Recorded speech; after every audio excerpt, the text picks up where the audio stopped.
to introduce Elke again. She is vice chairman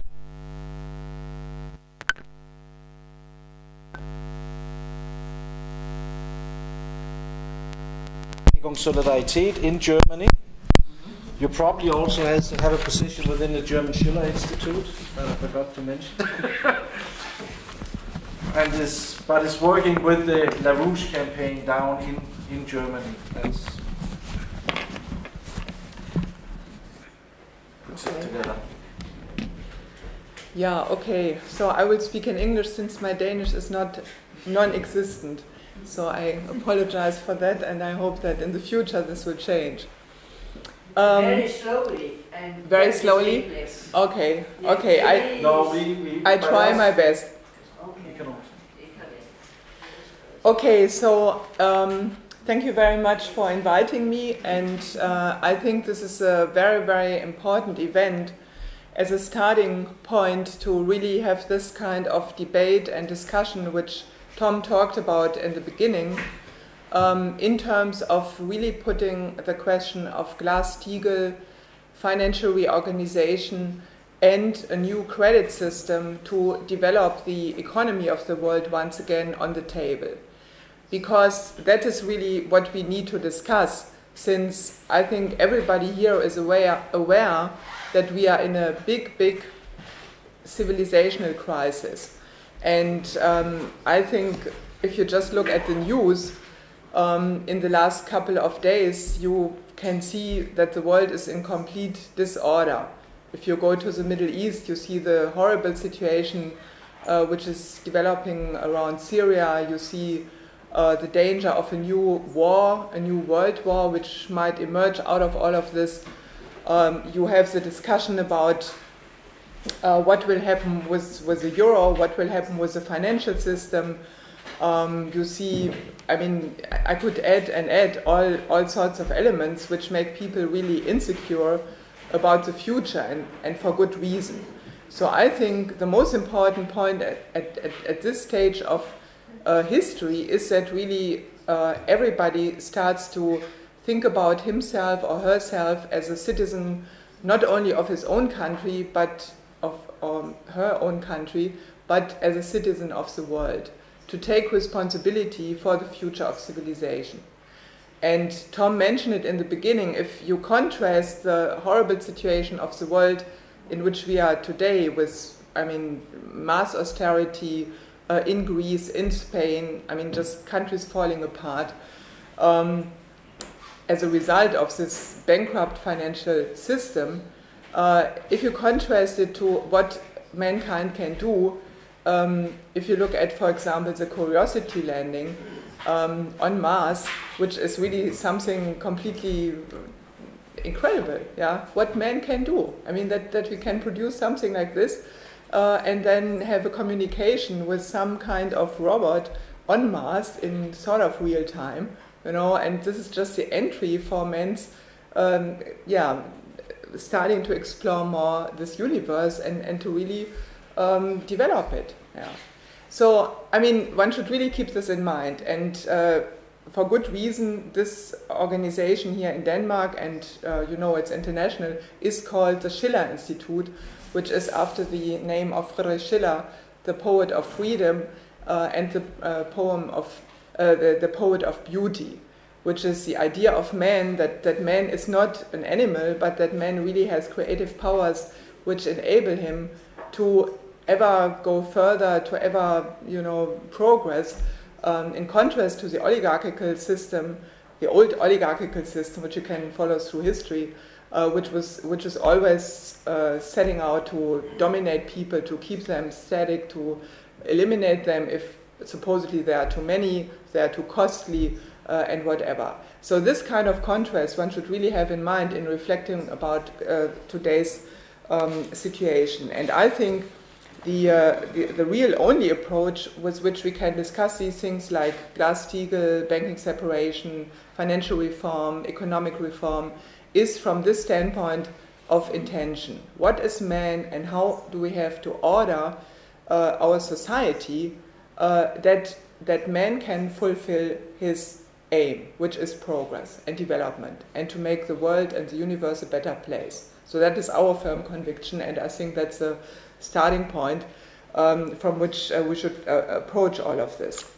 Now, of course, there were a couple of things which I heard from the presentations before, which I noted down and which I'm also tempted to say something about, but because we don't have unlimited time, maybe this we can speak about a little bit more in the discussion. But what I would like to go through somewhat is what is the present situation on the strategic level.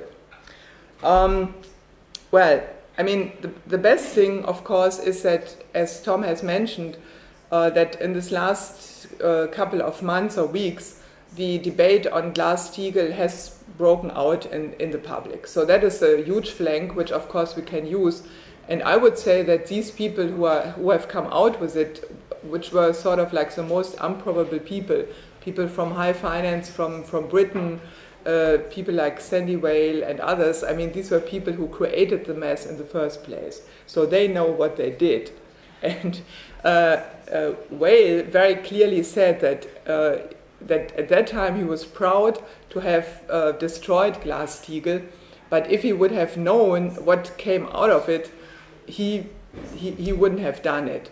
And I mean, you know, I'm not saying that this guy is a hero or whatever, but this is a step which many of our politicians should do today, to say, I made an error, and I think we should actually have another policy. We should go back to the Glass-Steagall banking separation and really sort this whole mess out. So this has created a lot of flanks and opportunity to intervene, and I think not a moment too early. So let me just say that while we are meeting here, we also have already in the last months and weeks, but we should be aware of it, we have a lot of similar motion for Glass-Steagall also on a legislative level. Of course, the Icelandic motion is extremely good, and we should spread this in all the other countries. But you should be aware that also in Italy there has been introduced a similar law already in the Senate, in the Italian Senate, by Senator Oscar Peterlini, which is supported by all the parties. And it just has to be taken up in the open debate, but it's there, it's sitting. So the former Finance and Economics Minister, Giulio Tremonti, also introduced such a bill. So there are all these things which basically, you know, are fought tooth and nail by the financial oligarchy, and of course by people like Monti, the unelected head of Italy, who has not been elected by the people. That, by the way, I mean that one should keep in mind. So then there's also discussion, a bigger discussion now in Germany about this. Then of course the Marcy Kaptur bill in the United States has been mentioned, and that is in particular extremely important, and that is really now the key fight also on this coming up at the Democratic Convention in the United States, which will be absolutely decisive for civilization, because if it's not possible in the United States to finally change the way of Obama and Wall Street and this whole British Empire crowd, then we will really have a very, very hard time to get out of this mess altogether. But there we are working with our friends from the LaRouche Political Action Committee, and we are really fighting to actually get this through, and also to make enough intervention that another candidate than Obama is being put up as a candidate, because Obama is absolutely, from the standpoint of the US situation, but also from the standpoint from the international situation, is absolutely a disaster if we want to solve these problems. So also there's a debate in Austria on Glass-Steagall. The Social Democrats have taken up this, also other parties. And in Germany, I can say, I just want to tell you a little bit about it, so that you see that not only there's also hope in Germany, right? So it's not hopeless with Mrs. Merkel being on. And of course, we always said that when Merkel says my policy is without alternative, we always said this is absolute nonsense. And by now she's being attacked exactly for that point, as being against freedom, because if you say there is no alternative to my policy, it means you not even should talk about alternatives, because if there is no alternative, why should you open your mouth? You know, why should you have a discussion about it at all? So there's a lot of fight now inside Germany from all sorts of people critical about her, even in her own party. But in Germany, we do have a lot of discussion about Glass-Steagall, and I must say that in fact it was really, and this I can testify to, I mean that it was really our organization which has made it a household word. Because I remember when we did our book tables in the streets some 2 years ago, 3 years ago, nobody knew what Glass-Steagall is. You know, people said, what's that? Trennbankensystem, what's that? Nobody had any idea. And to just show you, this is, it's sort of similar to what Tom did here, but we have this out. This is a pamphlet which we have put out in a big volume, Trennbankensystem statt Rettungspakete, millions of productive jobs instead of the dictatorship of the European Stability Mechanism, this infamous ESM, which is now under deliberation at the German Constitutional Court as being unconstitutional. Okay, so we have made a lot of effort to bring this into the discussion, and then when the strategic shift happened on the level of the one part of the financial elite with Glass-Steagall, then suddenly all sorts of people came out and said, yeah, we are also for Glass-Steagall. So I can tell you some, for example, the head of Münchner Rückversicherung, a guy called Bomhard, he came out rather quickly after this London crowd had said Glass-Steagall. He also said we should really separate the banks, and of course he was pointing to Deutsche Bank, which is in Germany the big universal bank, which certainly should be split up. He also has some other bad ideas, but at this point I'm not going to talk about that. Then you have in this last period, especially interesting, you have people from the industry firms like Heidelberg Cement. This is one of the 30 DAX firms. It's one of the big German international firms. And the CEO of this firm, Bernd Schäferle, he said that we need to return to a Trennbanken system like in the United States. Banks have only the task to secure the deposits of their of the citizens and to give credits to the entrepreneurs, to industry, and nothing more. And this is the only thing which the state should support, yeah, and not the derivatives, not the other speculation. So this is what we have to go back to. Then there was another guy, Linde. You probably know that firm. It's also a big German firm. The CEO of that, he said it has been completely incredible, all this LIBOR manipulation, which is a big debate in Germany, of course. Also Deutsche Bank has been investigated in this context, and not only Deutsche Bank but also others. He also came out for a separation of the banks. Then of all papers, Spiegel, the chief editor, Marcolo, he wrote a big essay, Separate the Banks. So he went through what was Glass-Steagall, what did Roosevelt do, how did it work, and why do we need it. So I'm just giving you some of these examples, but it's a flurry of such things. And just in these last days, there's a paper called Euro on Sunday, and they made a sort of like a survey among economists, asking if economists are for such a Trennbankensystem, and 58% of those economists said yes, 34% are against, and 8% said, well, okay, we don't know. Which is interesting that at all such a survey is being made. I mean, that that this is a question at all. So then, for example, of course there are people against it, and this is very interesting. For example, the head of the German Banking Association, a guy called Schmidt, typical German name. So he said he's against Trennbanken because then you cannot have then you cannot have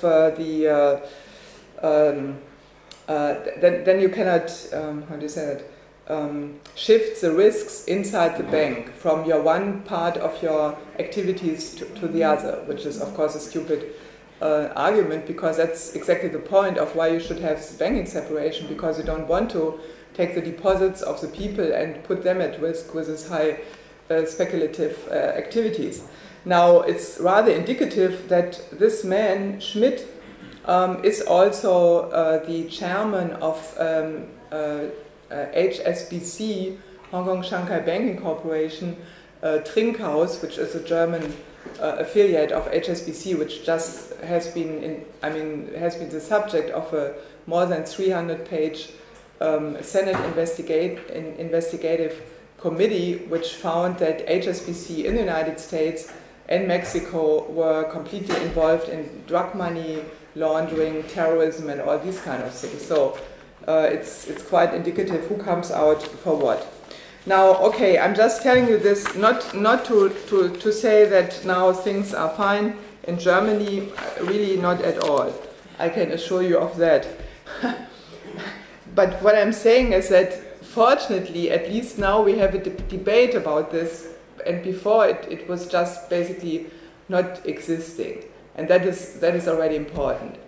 Now, I just want to make a point on the importance of Glass-Steagall historically and the evolution of how the banking system was deregulated after Glass-Steagall was abolished in 1998-99 by Larry Summers, who was at that time finance secretary then under Clinton.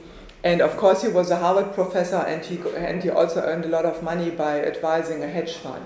So much for corruption. Anyway, so the thing was that when this was finally abolished, and it had been worked for a long time, Alan Greenspan worked for it when he came into office in 1987 to create this complete deregulation. But when this was abolished, it created a dynamic in Europe, and I can say now for Germany in particular, that led into a deregulation of the German banking sector also. Because until that point, the German banking system was organized very strictly. You had about 100 different regulations which made very sure somehow that the whole system would be stable.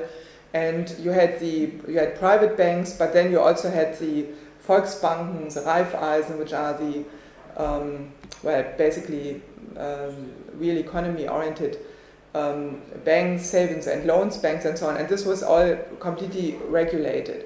And in 1999 and going into 2001 to 2003, 2004, then a whole push occurred to deregulate completely. And that is when also the German banking system started to basically abolish all the regulations, which got us then into the mess in the financial crisis in 2007, 2008. So Germany became entangled, the German banks, the state banks, the Landesbanken became entangled into this whole derivatives casino. And it was connected to the euro and the whole European Commission deregulation. And one should not forget that basically this whole, you referred to it was the Maastricht Treaty, but the whole idea behind the euro and this whole common currency space and so on was to really create a big bonanza for the financial private interests, where all the national protections would be gone, and where then the insurance companies, the banks and so on would just have one gigantic space in which they could loot everything and take it out, you know, and also destroy labor protection and everything. So that was the dynamic behind it. And this is something which has affected, the abolition of Glass-Steagall has affected the German banking system, of course, a lot. So I just wanted to say this as a historical background, because it went along in Germany with a deregulation of all the regulations which had been there before, which was not in that formal sense Glass-Steagall, like banking separation, but it had the same effect. So therefore, when we are talking about Glass-Steagall, we mean that, you know, you have to ensure the real economy, the savings of the people, and you have to ensure a situation where you can give credit to the real economy. So that is what is the purpose of all of this. Okay, now the other thing which I would like to say a few words about, of course, is the euro crisis as a euro crisis. And I think, again, we cannot see this in some isolated form, just contained to Europe, but the euro system is part of this bankrupt transatlantic financial system, which is really only bubbles anymore. It's not much more. And therefore one has to approach it from the whole systemic breakdown of this financial system, and we have to look at it as a whole. However, we do have an obvious problem in Europe. I mean, that's for sure. Now, one thing which I want to say is that don't assume that there is really in the heads of the politicians, like the German political leadership or so, that there is some kind of plan. I mean, these people don't know where they are going. This I can assure you. I mean, what they do is they stumble along, that they try to somehow keep this euro system together. And, you know, the question of Greece, I think, is not any longer if Greece will stay in the eurozone, but only until when. Yeah. And then, of course, you have this, I mean, you have this dynamic where now certain people start to talk about some kind of plan B, which my colleagues called, after looking at it, as Süddeutsche Zeitung reported about it, called plan bullshit. Excuse my language. Okay, because this would, I mean, what is being discussed, sort of, you know, is that Greece would probably exit from the eurozone in some kind of orderly way. And I can say that, you know, there are many plans and things worked out right now for exactly that case.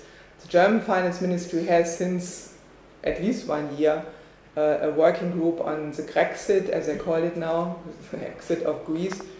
And there are all these preparations. There are tons of articles in the German press that the banks, the insurance companies, and everybody are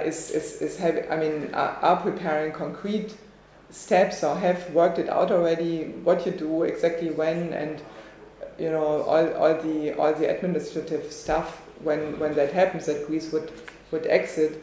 And not only that, I mean, there are also from the insurance companies and the banks, there are concrete plans what will happen if the whole eurozone falls apart. So this is not something, you know, somewhere discussed for I mean, that some people would think about it in 5 years or so. This is now operative. So it's, I mean, and then of course you have these people who say, well, the statistic probability that it will happen is 5% or 10% or 30%, which is a nonsense way of saying things, but all what I want to say is that it's being discussed. All the plans are being prepared that the whole thing would break up as so-called contingency plans. But this so-called Plan B, which Süddeutsche Zeitung reported about on August 18th, is, okay, there could be some kind of orderly exit from Greece, from the eurozone, and then you would strengthen what remains of the eurozone. And then, of course, you know, you have certain other ideas that you would just amputate only Greece, or you would amputate also Spain, Ireland, Portugal, and Cyprus, that is, push them out, or whatever. I mean, these are all the games, you know, which are being discussed. Okay, now Then there's also, of course, the question: what does it mean if you want to strengthen what remains of the eurozone? It means you would, I mean, apply the same medicine which is being applied already now to Greece, to Spain, to Italy. That is brutal austerity in the Brüning tradition, which would destroy these countries altogether, and in fact is destroying also Germany. I mean, if you look at the, I'm just saying it now because people always say, yeah, Germany is the biggest profiter of this whole thing. The German exports are now collapsing because in Europe nobody can buy anything anymore. That's also a logical consequence. And I mean, if everybody becomes poorer, then how should this function? So it's a dead end for everybody. But of course, in these countries, in Spain, in Italy, in Greece, it's brutal. I mean, just think about in Greece, you had, in the course of 1 year, you had, 1 million people left the country. This is almost 10% of the population. Yeah. You have the Greek government cutting 25% of its state expenditures. Yeah, I mean, all these kind of things, it's brutal. You have the suicides of people. I mean, I mean, it's really murderous. Yeah, that there's no other way to say this. So the idea is somehow, by some people, that somehow you want to keep this whole euro thing together, which is, of course, you want to save the banks, because that's nothing else. And how would you do it? You would give support from the European Central Bank to Spain and Italy. You would, and then you would create a banking union and strong EU governance and the fiscal pact, which we heard about already. So you would basically go for a supranational dictatorship. And that is what the so-called European Stability Mechanism is really all about. Okay, so that is not enough. I mean, these people in the political so-called leadership, they know that it's not going to function. Yeah, I mean, they know it's not going to function, but they just think they can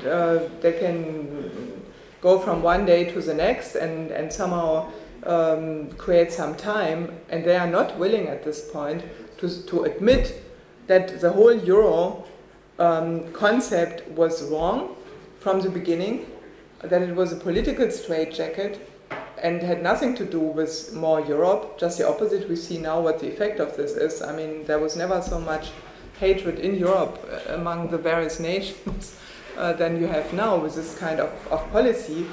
And these people, part of this financial oligarchy, just does not want to admit it, and they rather would destroy everything and start wars instead of giving this up, right?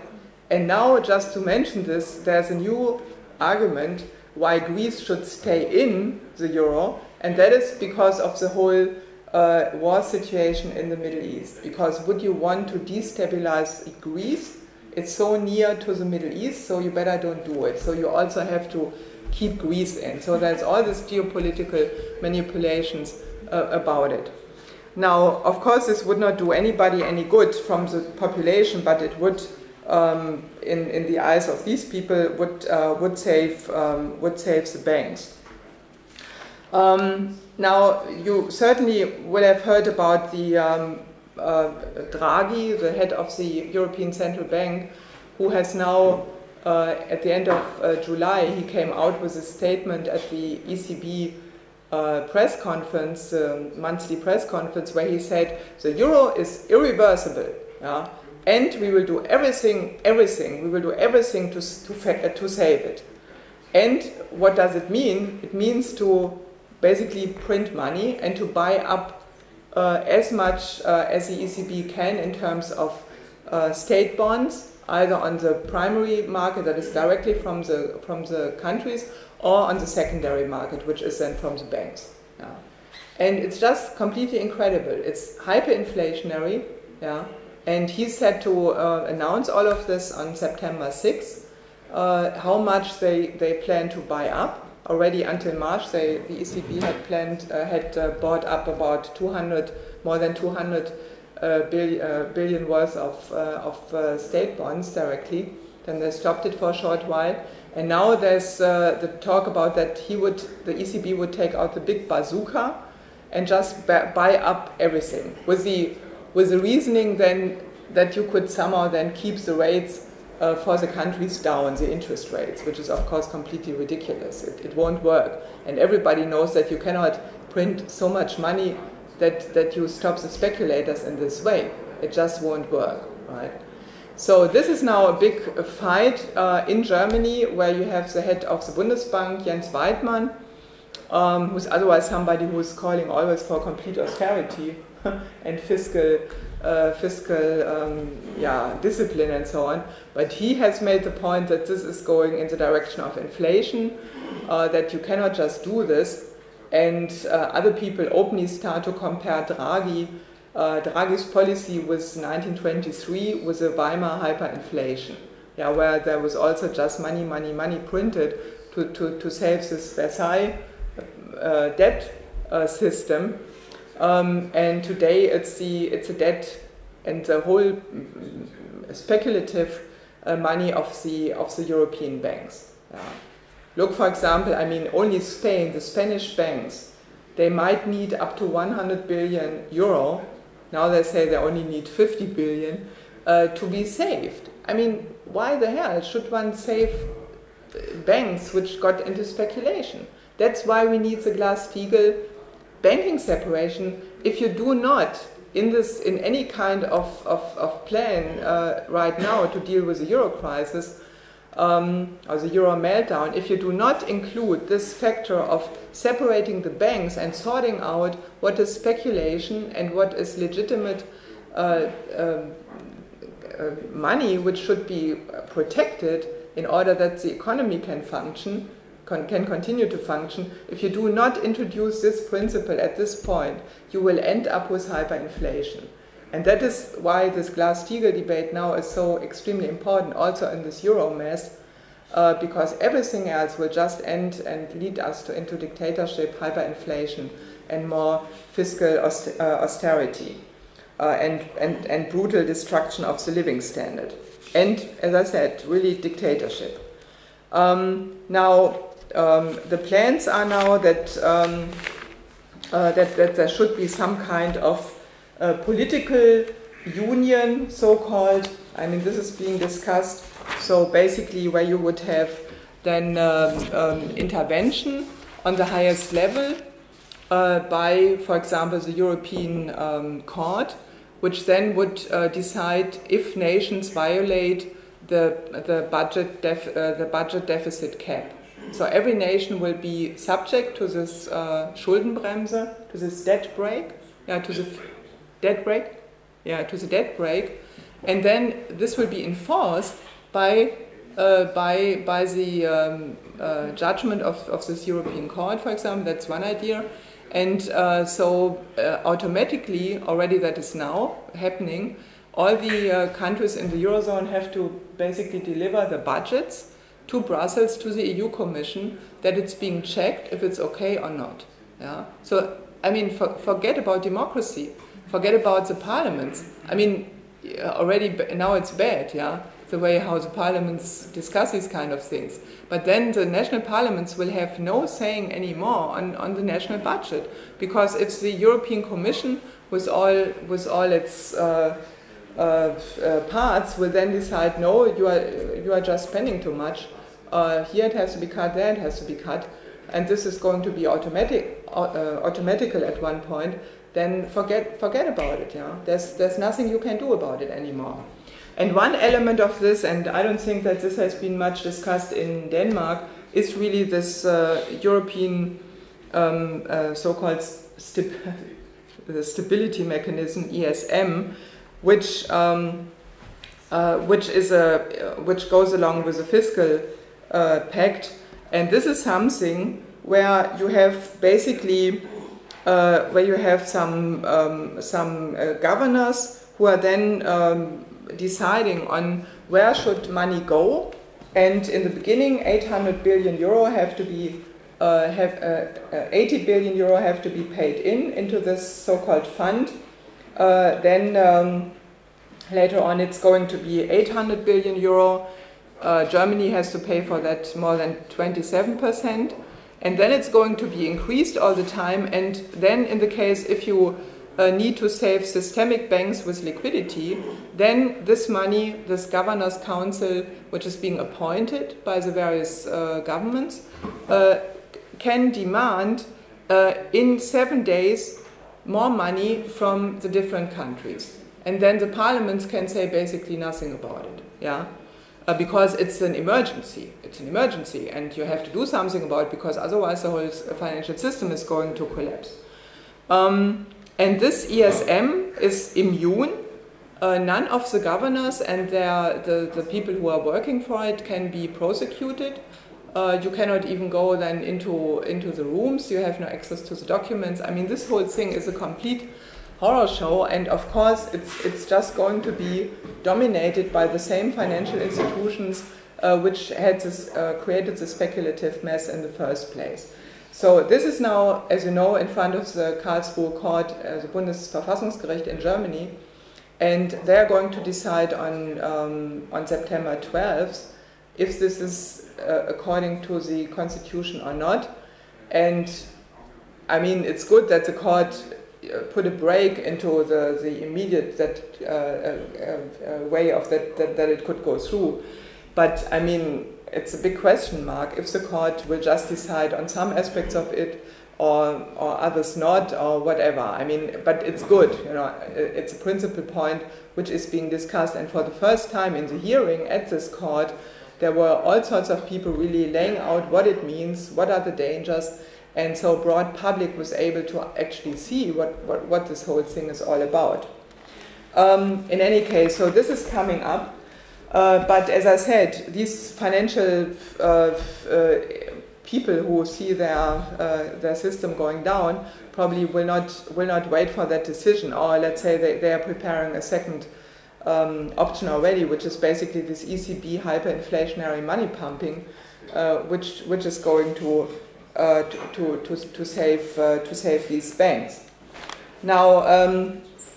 In any case, this is really completely wild, and I mean, what we should really do in all of Europe is, I think, we should understand that the big question is, where will Europe go? Yeah? Will we go into chaos? Will we go into a situation where, in a panic, which can erupt any moment? And I can assure you, I mean, there are all sorts of people who are just speculating on a real big crisis where you can push through all these kind of dictatorial measures. There's a lot of discussion in Germany about the Carl Schmitt moment. You know, Carl Schmitt being the chief legal advisor of Hitler, who said that it's really in the emergency situation when politics can do the most. Meaning that, I mean, not the legal representations or the elected representatives of the people, but that this is the political moment when you can decide basically on your own what you want to do. Yeah. And this, I mean, this kind of thing is being now discussed back and forth in Germany. People realize that we are getting into this kind of moment where you don't have the constitution is not valid anymore, and you are just doing things on this emergency basis. And I think that one should really keep in mind. That we are coming to this point, and with the war situation, which is being pushed by the Obama administration, not the military. The U.S. military is very much against this kind of regime change in Syria, Iran, and so on. They are more realists. They know what this will mean. It will mean confrontation also with Russia and China. So, but this is now being pushed. Yeah, and it's being all heated up, and it can, if it's not stopped, you know, all of this conglomerate can come into very short, in a very short period, come into a situation where we are faced with an absolute emergency situation, both in terms of the strategic situation and a breakdown of this financial system, and the danger of dictatorship. And these kind of things is extremely close. I can only tell you that this is really that this is the situation in which we are coming. So therefore, we really need to view the situation as a whole, to look at it from the standpoint of that these are not financial matters, but that we have to do with the breakdown of a system, and this time it's really the matter of, will we be able to defend the common good, or will we enter into chaos or war?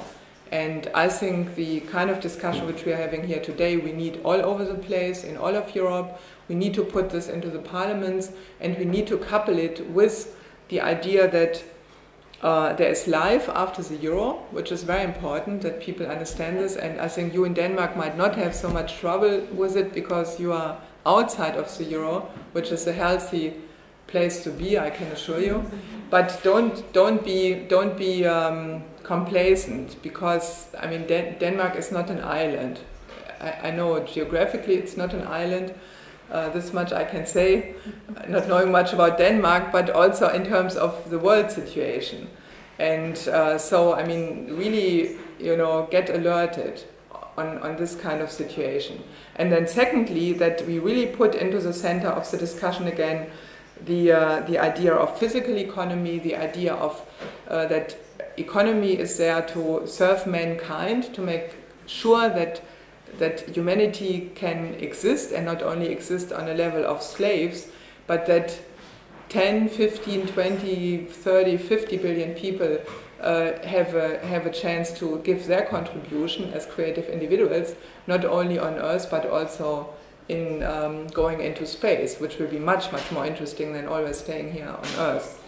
So, and the second thing I just wanted to show you, and then with that I will conclude, and then we can go into the discussion.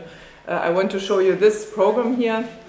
I know that the Danish Schiller Institute has translated some of these articles of this program for an economic miracle for Southern Europe, the Mediterranean and Africa. And you see this here. This is just a sketch of the main programs, of the main lines of infrastructure, of rail corridors, of tunnels like between Italy and Tunisia, then the strait over the bridge over the Straits of Messina. Then we have here the tunnel under the Straits of Gibraltar. And these kind of projects are not just there, to like make work programs or something like that people should go to work, dig tunnels or something like that. That's not the idea. The idea is to really transform the economic space of this whole area, which is really, you have to look at the whole area, and you have to look at the Mediterranean to see what is a gigantic potential of development, which one can use, and to make the deserts bloom. There are also other programs in there, like the Transaqua program or the Africa Pass program, which you can all study on your own. But I think the idea really to develop Europe and to find again a common denominator of development is extremely important. That we get out of this monetaristic trap, but to really think about what can every country contribute in terms of its scientific potential, like Spain and Italy and Greece, for example. They have a lot of research going on in the earthquake research, because this is earthquake areas, of course, but this is something which is extremely important for the whole planet. Then there is a whole question of space, where also, of course, I mean, Spain has a lot done already, and also the other countries, but one has to think from the standpoint of the fact that, we have to develop the infrastructure as a basic corset in which then the private economy can develop, and in which you have a higher productivity than if you would not have this kind of infrastructure at all.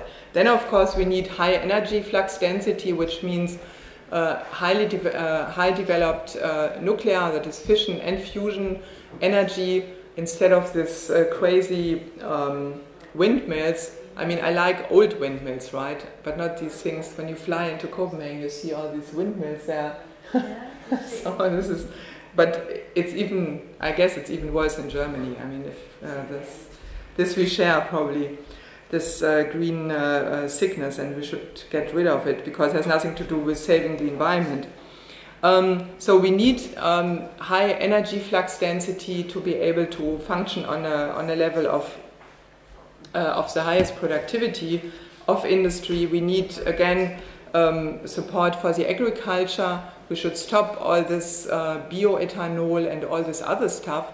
You know, in a world full of hunger, how can you do this kind of policies? You know, this is just criminal. It's speculation in the same way as a CO2 rip-off is speculation. So we should really look at the world with open eyes, see what are the opportunities from the Arctic down to Africa. And can you show the first one, or did you do that already? Or the second maybe?